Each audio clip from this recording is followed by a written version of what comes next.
रूस का हमला हुआ है। मिसाइल हमले से दहला पूरा इलाके में तेज झटके महसूस किए गए हैं। यूक्रेन पर रूस का प्रचंड प्रहार लगातार जारी है। तो आप देखिए कि जो इलाके हैं वो चुन चुन कर हमले हो रहे हैं और यहाँ पर जो मिसाइल हमला हुआ है उससे पूरी तरह से दहला है यूक्रेन एक बार फिर से। अच्छा हिमांशु जी, देखिए हम लगातार बता भी रहे थे अपने दर्शकों को कि किस तरह से डेवलपमेंट इस पूरे युद्ध में हो रही है।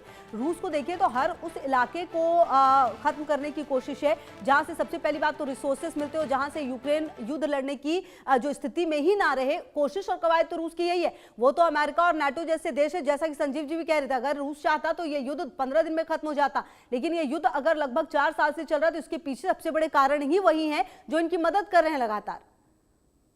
जी बिल्कुल खुशबू जी, जो मेरे को पैनलिस्ट कह रहे हैं बिल्कुल ठीक कह रहे हैं श्रीवास्तव जी। देखिए ये जो युद्ध है ये रणनीतिक असंतुलन और क्योंकि इसका अंतरराष्ट्रीय विस्तार है। देखिए ये सिर्फ दो देश नहीं लड़ रहे हैं, इनके पीछे जो बाकी और शक्तियां खड़ी हुई हैं वो इनको लड़ने पे मजबूर कर रही है। यूक्रेन की इतनी क्षमता ही नहीं थी कि वो इतने समय तक लड़ पाए और कहीं ना कहीं पुतिन भी पूरे विश्व को ये संदेश देना चाहते हैं कि उनके अंदर ये कैपेबिलिटी है।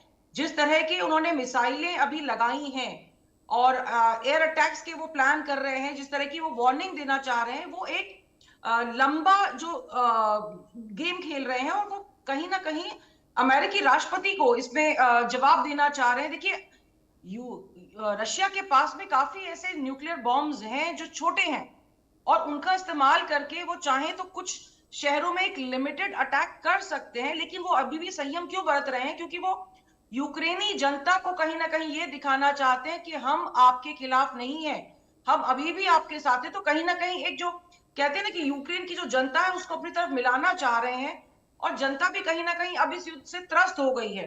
तो इसमें वो बहुत लंबा गेम खेल रहे हैं और जिस तरीके से रूसी सेना अपनी आर्टिलरी, हवाई ड्रोन स्ट्राइक का उपयोग करके यूक्रेन के महत्वपूर्ण शहरों को तबाह कर रही है, उनके रेल नेटवर्क्स को, अभी तो कह रहे हैं कि मॉल्स को भी ये निशाना बनाएंगे, तो कहीं ना कहीं वो अंदर तक अपनी पैठ दिखाने की कोशिश कर रहे हैं कि उनका वर्चस्व युद्ध में अभी भी बहुत हाई है। और जिस तरह से ऊर्जा के क्षेत्रों को जो टारगेट किया जा रहा है, तो कहीं ना कहीं यूक्रेन को फ्रीज करने की कोशिश की जा रही है, क्योंकि आगे जो है रसद की दिक्कत आएगी, सैनिकों के आवागमन की दिक्कत आएगी और इस तरह की सप्लाई लाइंस को रशिया काट रहा है बार बार। तो मुझे लगता है कि अमेरिका बाहर से भले ही देख के तालियां बजाता रहे, सीटियां बजाता रहे, फूंक भरता रहे, लेकिन अल्टीमेटली नुकसान सबसे ज्यादा यूक्रेन का हो रहा है। यूक्रेन पूरे अमेरिका, पूरे अपने जो भी अच्छे खनिज हैं या अपने जो भी बाकी उनके पास संसाधन है, उनको ऑलरेडी अमेरिका को गिरवी रख चुका है। तो यूक्रेन तो कैसे भी विन विन की स्थिति में आ ही नहीं रहा है। अमेरिका का तो ये एक तरीका है कि वो बहुत सारे देशों में इनडायरेक्टली कंट्रोल करता है और यूक्रेन को भी वो इनडायरेक्टली कंट्रोल कर रहा है, उसके संसाधनों को कंट्रोल कर रहा है। तो अमेरिका तो अपना फायदा देख रहा है, उसकी रणनीति किसी भी तरीके से इस समय पूरी तरह शांति लाने की नहीं है। Over to you. बिल्कुल। और कहीं ना कहीं संजीव जी, अब जो ये वक्त है, समय है, अब देखिए बातचीत की टेबल पर तो आने से रहे जो स्थिति फिलहाल नजर आ रही है और जिस तरह से फिलहाल ये जंग चल रही है, अब आने वाले समय में क्या अमेरिका की तरफ से ये जो मदद है और ज्यादा तेज होगी संजीव जी, ऐसा माना जाए?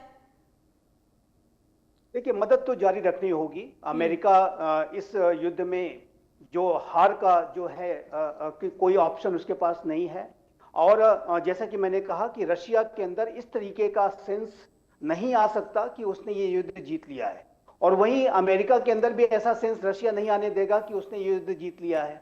और ये युद्ध अगर इसी तरीके का एक एडामेंट बिहेवियर महाशक्तियां दिखाती रही कि वो झुकने के लिए तैयार नहीं होंगी, कोई कॉम्प्रोमाइज फार्मूले के लिए तैयार नहीं होंगी, तो ये युद्ध अभी भी लंबा चलेगा।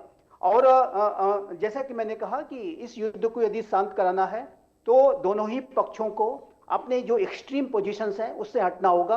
नेगोशिएटिंग टेबल पर बातचीत के माध्यम से, संवाद के माध्यम से ही इस समस्या का समाधान हो सकता है।